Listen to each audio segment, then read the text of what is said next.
Hello friends, आज हम class 12 chemistry chapter 7 the P block elements इसमें टॉपिक पढ़ेंगे क्लोरीन। इसमें हम क्लोरीन के प्रिपरेशन मेथड और इसकी फिजिकल और केमिकल प्रॉपर्टीज़ पढ़ेंगे। सबसे पहले हम इसकी प्रिपरेशन मेथड पढ़ लेते हैं। Chlorine was discovered in 1774 by Scheele by the action of HCl on MnO2। Chlorine को सबसे पहले 1774 में एक साइंटिस्ट थे शील, उन्होंने डिस्कवर किया था। इन्होंने क्या किया, HCl की रिएक्शन कराई MnO2 के साथ, मैंगनीज डाइऑक्साइड के साथ, तो इन्होंने पाया क्लोरीन का यहाँ पर फॉर्मेशन हो रहा था। In 1810, Davy established its elementary nature and suggested the name chlorine on account of its color.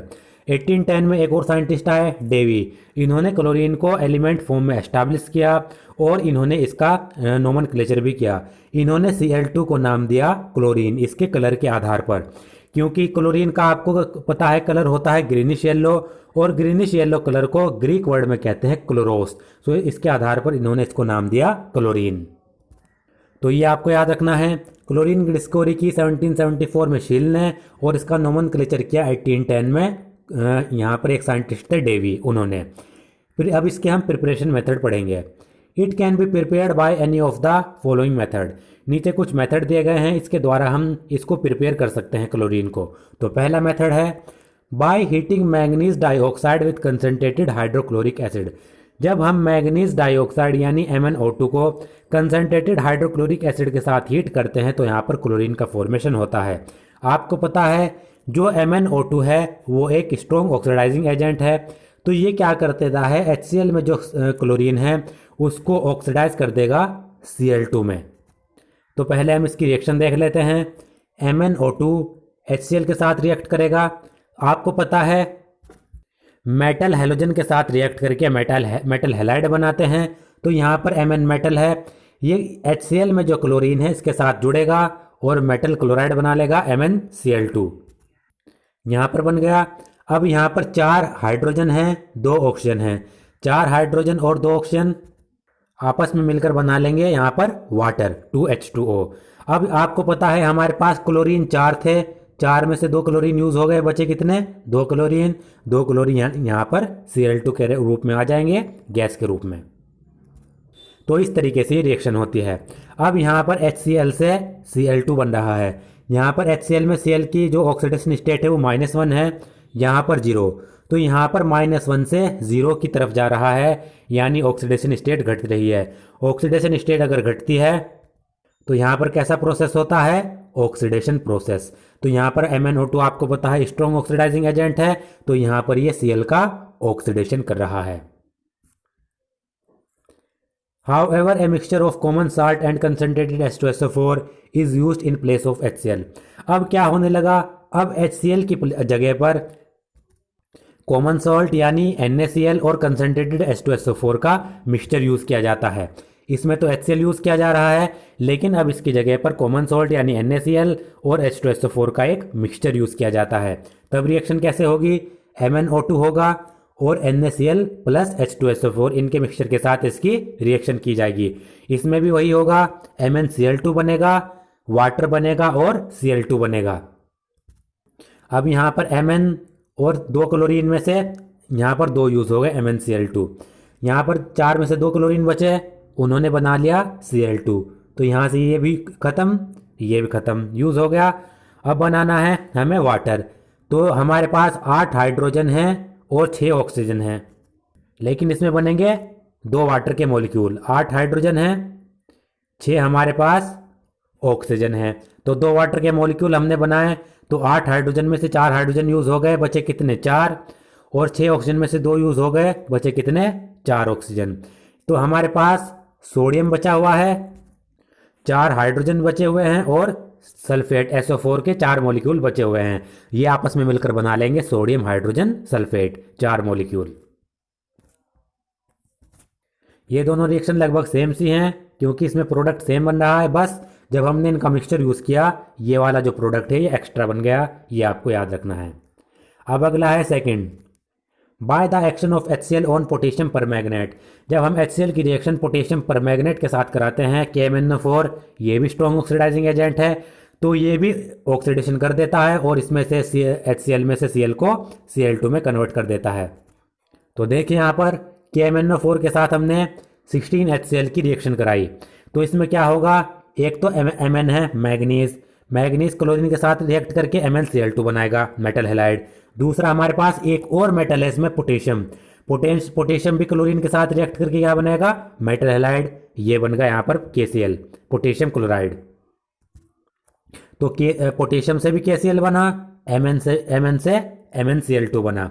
और यहाँ पर अब हमारे पास 16 क्लोरीन थे, 16 क्लोरीन में से हमारे पास 6 क्लोरीन तो इसमें यूज हो गए, बचे कितने, 10 क्लोरीन। तो 10 क्लोरीन यहाँ पर बना लेंगे 5Cl2।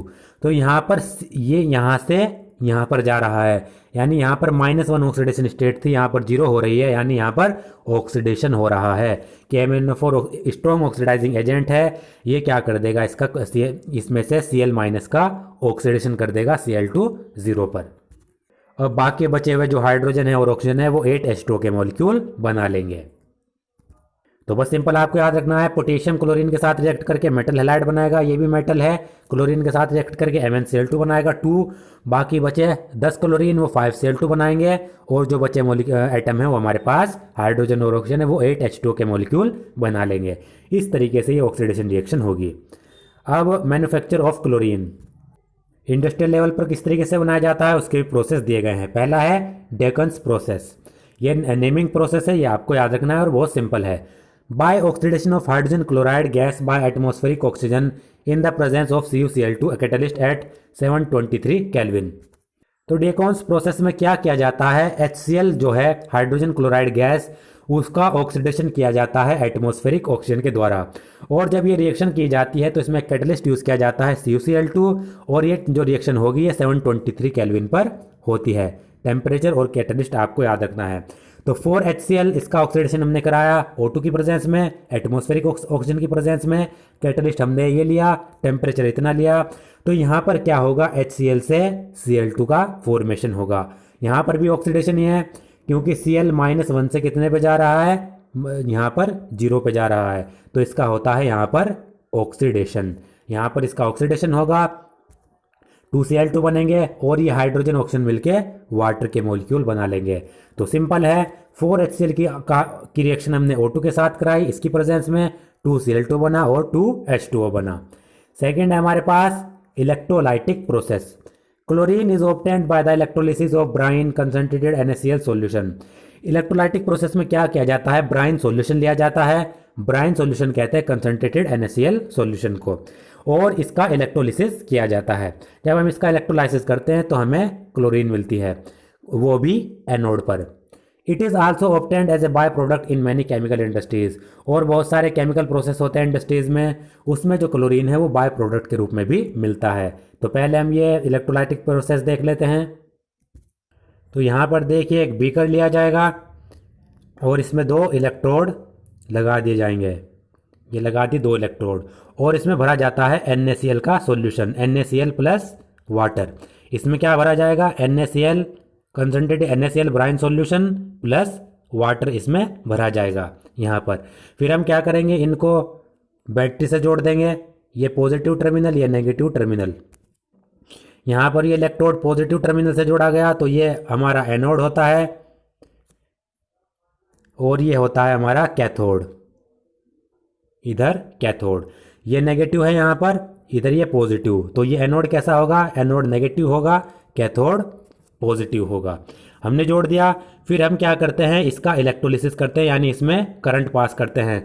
जैसे ही हम इसमें NaCl प्लस H2O में करंट पास करेंगे तो जो Cl2 है वो डिपॉजिट हो जाता है एनोड पर, Cl2 डिपॉजिट होगा जाकर एनोड पर, और H2 जो गैस है वो डिपॉजिट हो जाएगी कैथोड पर। तो इस तरीके से ये प्रोसेस होता है। अब इसकी फिजिकल प्रॉपर्टीज पढ़ लेते हैं। It is a greenish yellow gas with pungent and suffocating order. जो क्लोरीन गैस होती है वो एक ग्रीन येलो कलर की होती है, और इसकी स्मेल होती है पंजेंट यानी बहुत ज़्यादा तीखी, एंड सफोकेटिंग ऑर्डर। और अगर इसको स्मेल कर लिया जाए तो इसकी स्मेल से सांस लेने में दिक्कत होती है। सफोकेटिंग ऑर्डर इसकी होती है, पंजेंट होगी, तीखी होगी और सफोकेटिंग होगी। It is about 2 to 5 times heavier than air. और जो क्लोरीन गैस होती है वो एयर के मुकाबले 2 से 5 गुना यानी 2 to 5 टाइम्स हैवियर होती है, भारी होती है। It can be liquefied easily into greenish yellow liquid, और इसको इजीली लिक्विफाइड भी किया जा सकता है, यानी अगर हम गैस को प्रेशराइज कर दें, प्रेशर दे दें, तो इसको लिक्विड में कन्वर्ट किया जा सकता है, और जो लिक्विड बनेगा उसका कलर भी ग्रीनिश येलो ही होगा। विच बॉइल्स एट 239 केल्विन, और इसका बॉइलिंग पॉइंट होता है 239 केल्विन।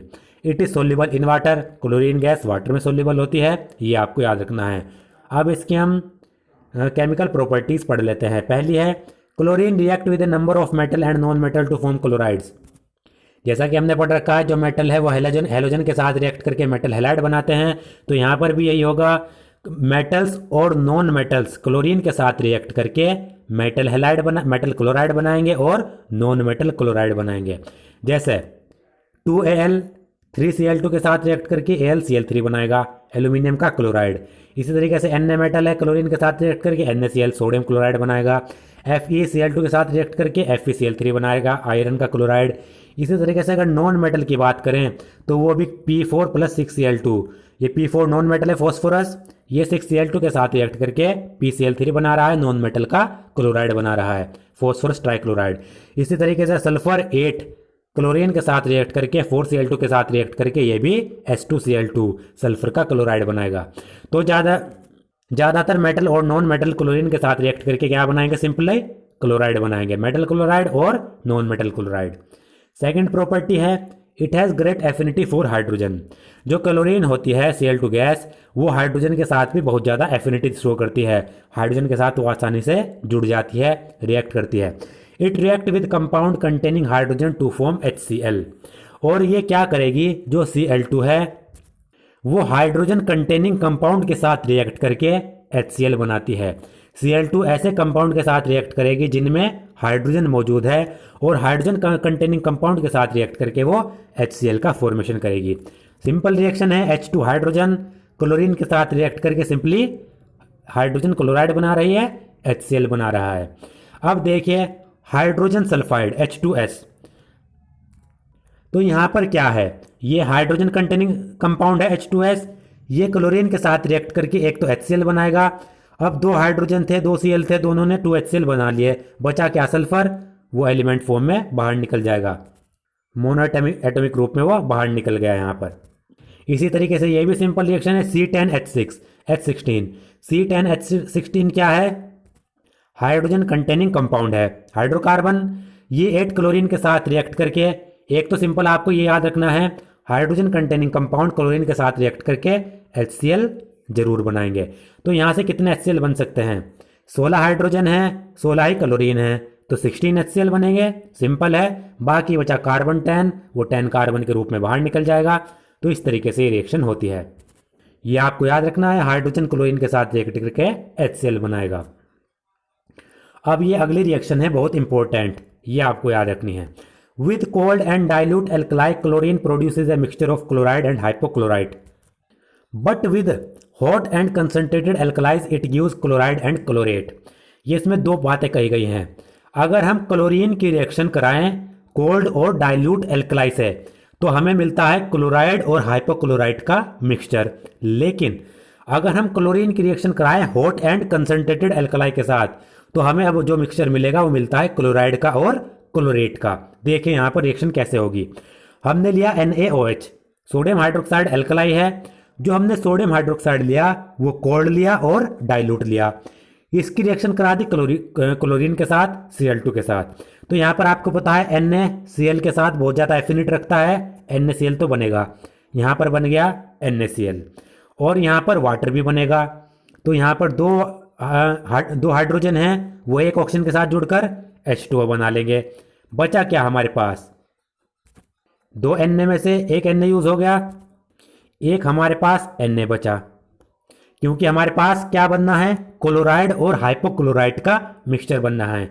तो एक Na हमारे पास बचा, 2 में से एक क्लोरीन बचा, एक ऑक्सीजन, ये आपस में जुड़कर बना लेंगे सोडियम हाइपोक्लोराइड NaOCl, यहाँ पर बन गया।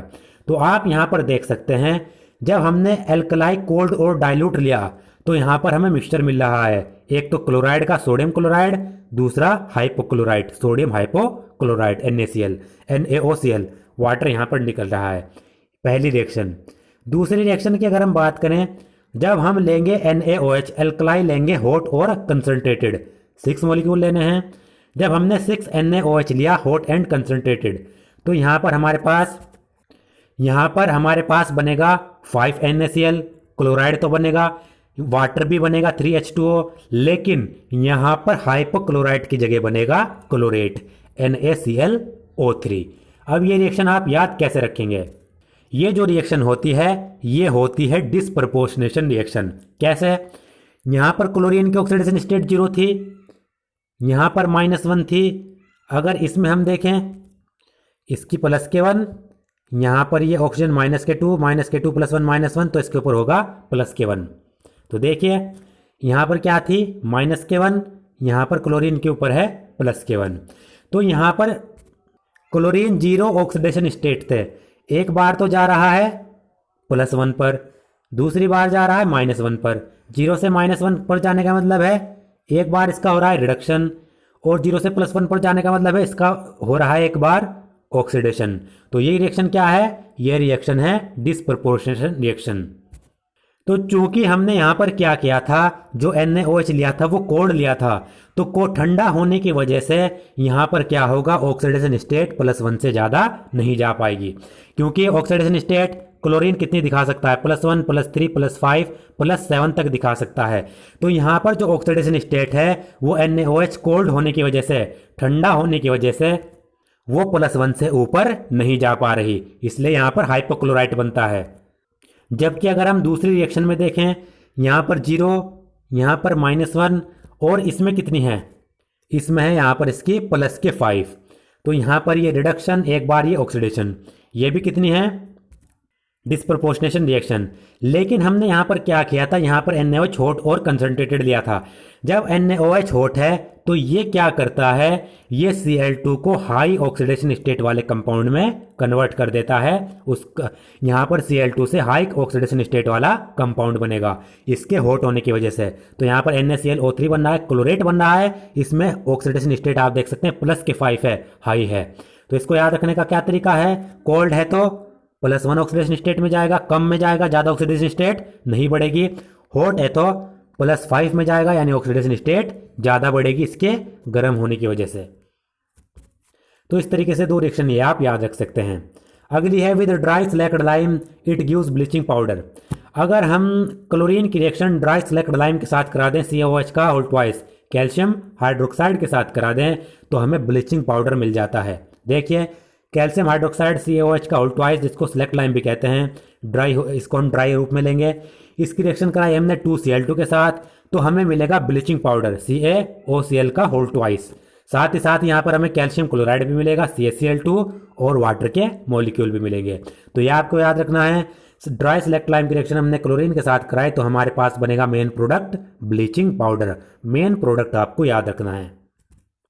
The composition of bleaching powder is CaOCl2.CaCl2.CaOH का होल ट्वाइस .2H2O। अब यहाँ पर ब्लीचिंग पाउडर की कंपोजिशन दी गई है, इसका मतलब जो ब्लीचिंग पाउडर है वो इन सब के मिक्सचर से बनता है। यहाँ पर ब्लीचिंग पाउडर की कंपोजिशन क्या क्या है, यहाँ पर ये आप देख सकते हैं। तो ब्लीचिंग पाउडर की अगर कंपोजिशन पूछ ली जाए तो CaOCl का होल ट्वाइस .CaCl2.CaOH का होल ट्वाइस .2H2O, यानी ब्लीचिंग पाउडर इन सब का मिक्सचर होता है। ये आपको याद रखना है, पूछा जा सकता है, ये इंपॉर्टेंट पॉइंट है, आप ये नोट कर लीजिए। अब क्लोरीन की अगली रिएक्शन है, chlorine react with hydrocarbon and give substitution product with saturated hydrocarbon and addition product with unsaturated hydrocarbon. Important, chlorine की रिएक्शन अगर सैचुरेटेड हाइड्रोकार्बन के साथ करा दें, सैचुरेटेड का मतलब होता है सिंगल बॉन्ड वाले हाइड्रोकार्बन, तो ये देता है सब्स्टिट्यूशन रिएक्शन, सब्स्टिट्यूशन प्रोडक्ट बनाता है। दूसरी, अगर क्लोरीन की रिएक्शन करा दें अनसैचुरेटेड हाइड्रोकार्बन के साथ, डबल बॉन्ड और ट्रिपल बॉन्ड वालों के साथ, तो ये देता है हमारे पास एडिशन प्रोडक्ट। देखिए कैसे, यहां पर CH4 की रिएक्शन कराए Cl2 के साथ, CH4 यानी सिंगल बॉन्ड होंगे सारे के सारे, Cl2 के साथ इसकी हम रिएक्शन कराएंगे।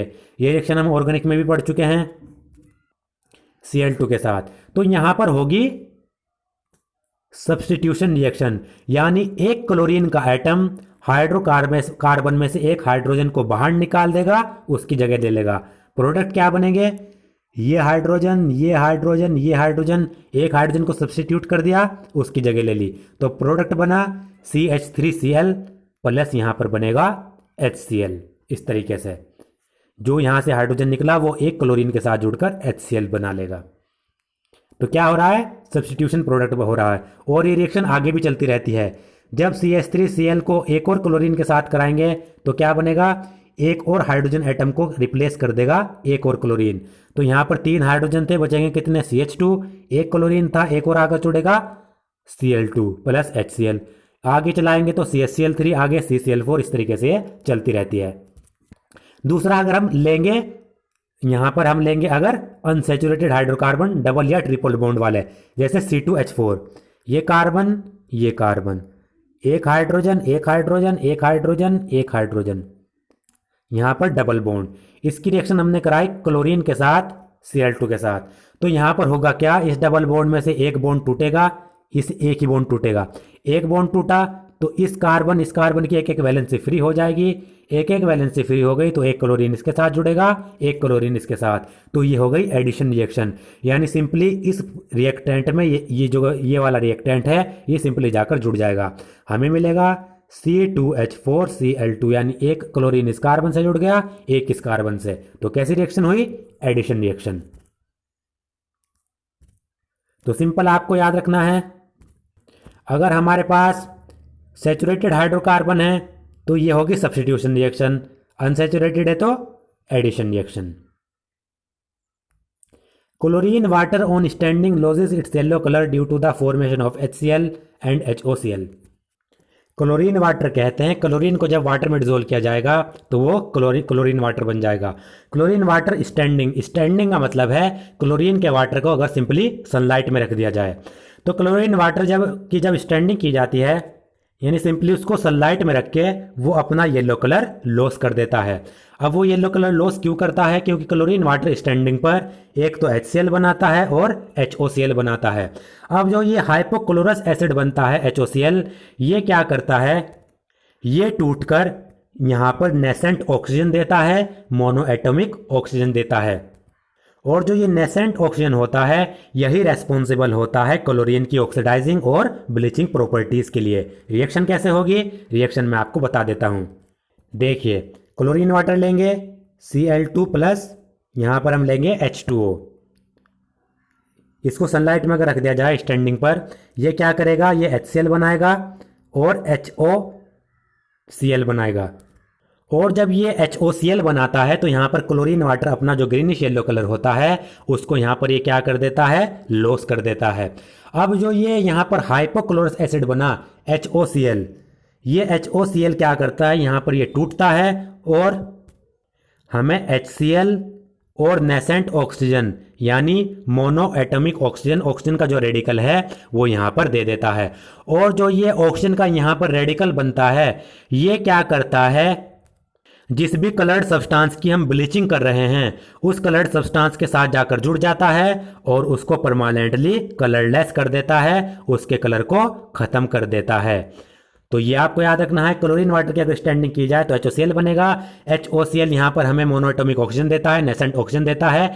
यही नेसेंट ऑक्सीजन रेस्पॉन्सिबल होता है किसके लिए, क्लोरीन की ब्लीचिंग प्रॉपर्टीज के लिए। ये नेसेंट ऑक्सीजन क्या करता है, सब्सटेंस के जो कलर्ड सब्सटेंस होता है उसके कलर के साथ जाकर जुड़ जाता है और उसको परमानेंटली कलरलेस कर देता है, उसकी परमानेंटली ब्लीचिंग कर देता है। यही नेसेंट ऑक्सीजन, ये आपको याद रखना है, ये बहुत पावरफुल होता है। तो ये हमने इसकी ब्लीचिंग प्रॉपर्टी पढ़ी।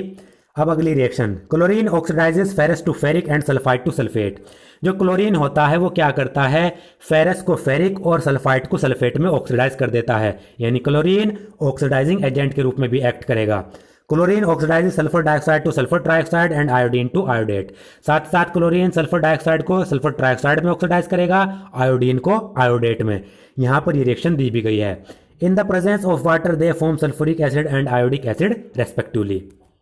और साथ ही साथ वाटर की प्रेजेंस में सल्फर डाइऑक्साइड और जो ये आयोडीन है ये सल्फ्यूरिक एसिड और आयोडिक एसिड भी बनाते हैं। तो ये रिएक्शन आप यहाँ पर देख सकते हैं। FeSO4 ये हमारे पास क्या है, फेरस सल्फेट, क्योंकि इसके ऊपर +K2 है। जब हमने इसको क्या किया, क्लोरीन इसके साथ रिएक्शन कराई H2SO4 के साथ, यानी H2SO4 की प्रेजेंस में, एसिडिक मीडियम की प्रेजेंस में, तो इससे हमारा बनता है फेरिक सल्फेट। इसके ऊपर यहाँ पर कितनी होगी, +K3 फेरिक सल्फेट हमारा बनेगा। साथ ही साथ यहाँ पर HCl भी बनेगा। तो यहाँ पर आप देख सकते हैं क्लोरीन यहाँ पर जीरो ऑक्सीडेशन स्टेट में था, 0 से गया यहाँ पर -1 में, यानी 0 से -1 में जाने का मतलब है क्लोरीन का रिडक्शन हो रहा है। अगर क्लोरीन का रिडक्शन हो रहा है तो क्लोरीन दूसरी स्पीसीज का क्या करेगा, दूसरे कंपाउंड का ऑक्सीडेशन करेगा। तो क्लोरीन यहाँ पर ऑक्सीडाइजिंग एजेंट के रूप में एक्ट करेगा। यहाँ पर Fe का क्या हो रहा है, Fe2 पॉजिटिव से Fe3 पॉजिटिव में ऑक्सीडेशन हो रहा है। तो इन रिएक्शन में क्लोरीन ऑक्सीडाइजिंग एजेंट के रूप में एक्ट करेगा, क्योंकि वो अपना रिडक्शन कर रहा है, दूसरे कंपाउंड का ऑक्सीडेशन कर रहा है। इसी तरीके से Na2SO3 की रिएक्शन क्लोरीन के साथ कराई तो यहाँ पर Na2SO4 बनेगा, सोडियम सल्फेट और HCl बनेगा। यहाँ पर क्लोरीन का होगा रिडक्शन और यहाँ पर सल्फर का होगा ऑक्सीडेशन। सल्फर यहाँ पर कितने पे है, सल्फर यहाँ पर +K4 ऑक्सीडेशन स्टेट पे है और यहाँ पर +K6 पर। तो यहाँ पर सल्फर का क्या हो रहा है, ऑक्सीडेशन हो रहा है।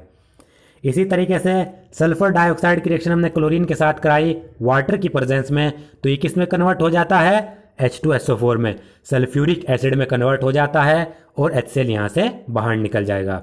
इसी तरीके से I2 आयोडीन की रिएक्शन हमने Cl2 के साथ करा दी वाटर की प्रेजेंस में, तो ये किस में कन्वर्ट हो जाएगा, आयोडिक एसिड में, HiO3, और यहाँ से भी HCl बाहर निकलेगा। तो ये इसकी कुछ रिएक्शन थी। अब ये क्लोरीन जो है एक पावरफुल ब्लीचिंग एजेंट होता है और ब्लीचिंग एक्शन इसका किसके कारण होता है, ऑक्सीडेशन के कारण। ये रिएक्शन तो मैं आपको बता चुका हूँ। इट ब्लीचेज वेजिटेबल और organic matter in the presence of moisture. जो क्लोरीन होता है वो वेजिटेबल या ऑर्गेनिक मैटर को मॉइस्चर की प्रेजेंस में ब्लीच कर देता है। ब्लीचिंग इफेक्ट जो होता है वो क्लोरीन का परमानेंट होता है, ये आपको याद रखना है। ब्लीचिंग इफेक्ट क्लोरीन का परमानेंट क्यों होगा, क्योंकि ये नेसेंट ऑक्सीजन बनाता है और जो ये नेसेंट ऑक्सीजन है ये परमानेंटली क्या कर देती है, दूसरे सब्सटेंस से कलर को छीन लेती है, उसको परमानेंटली ब्लीच कर देती है। किसके कारण, नेसेंट ऑक्सीजन के कारण। Coloured substance nascent oxygen coloured substance के साथ रिएक्ट करेगी, उसको परमानेंटली कलरलेस कर देगी। यहां पर ये इसके कुछ यूजेस दिए गए हैं, यूजेस भी हम देख लेते हैं। जो क्लोरीन होता है वो हमारे पास वुड पल्प को ब्लीच करने के लिए यूज़ किया जाता है। जो वुड पल्प होता है वो पेपर और रेयन बनाने के लिए यूज़ किया जाता है। साथ ही साथ कॉटन और टेक्सटाइल्स को ब्लीच करने के लिए भी क्लोरीन का इस्तेमाल किया जाता है। साथ ही साथ गोल्ड और प्लेटिनम को एक्सट्रैक्ट करने के लिए इसका इस्तेमाल किया जाएगा। डाइज, ड्रग्स और ऑर्गेनिक कंपाउंड को बनाने के लिए, जैसे कि CCl4 को, CHCl3 को, DDT, रेफ्रिजरेंट, इन सब को बनाने के लिए भी क्लोरीन का इस्तेमाल किया जाता है। साथ ही साथ आपको पता है क्लोरीन वाटर को प्यूरिफाई करने के लिए यूज़ किया जाता है। तो वाटर को, ड्रिंकिंग वाटर को स्टेरिलाइज करने के लिए, उससे जर्म्स को मारने के लिए क्लोरीन यूज़ किया जाएगा। साथ ही साथ पॉइजनस गैसेज जैसे कि फॉस्जीन, COCl2, टीयर गैस, आंसू जैसे कि CCl3NO2, ये टीयर गैस का फॉर्मूला होता है, याद रखनी है आपको। Mustard gas, Cl, CH2, CH2S, CH2, CH2Cl, इन सब को बनाने के लिए भी क्लोरीन का इस्तेमाल किया जाता है। इसमें फॉस्जीन, टीयर गैस और मस्टर्ड गैस का फॉर्मूला आपको याद रखना है। ये रिएक्शन देखिए, right the balanced chemical equation for the reaction of Cl2 with hot and concentrated NaOH। जब Cl2 की रिएक्शन हॉट और कंसंट्रेटेड NaOH के साथ कराई जाती है तो उसकी केमिकल इक्वेशन लिखनी है। ऊपर हम पढ़ चुके हैं। क्या ये रिएक्शन डिस्प्रोपोर्शनेशन रिएक्शन है, ये भी हमने पढ़ा। ये रिएक्शन डिस्प्रोपोर्शनेशन रिएक्शन है, वो क्यों, देखिए। 3Cl2 के साथ जब हमने 6NaOH की रिएक्शन कराई और वो हॉट और कंसंट्रेटेड हम ले रहे हैं, तो यहाँ पर हम कहा क्या बना था, हमारे पास क्लोराइड बना था, सोडियम का क्लोराइड, और हॉट और कंसंट्रेटेड NaOH के साथ बना था क्लोरेट। यहाँ पर ये बना क्लोरेट, NaClO3, और वाटर के मॉलिक्यूल बने 3। अब इस रिएक्शन में देखिए क्लोरीन की ऑक्सीडेशन स्टेट यहाँ पर 0, तो यहाँ पर क्लोरीन की ऑक्सीडेशन स्टेट -1 और इसमें यहाँ पर है +K5, यानी एक तो यहाँ से 0 से ये -1 पर जा रहा है, ये हो गई रिडक्शन।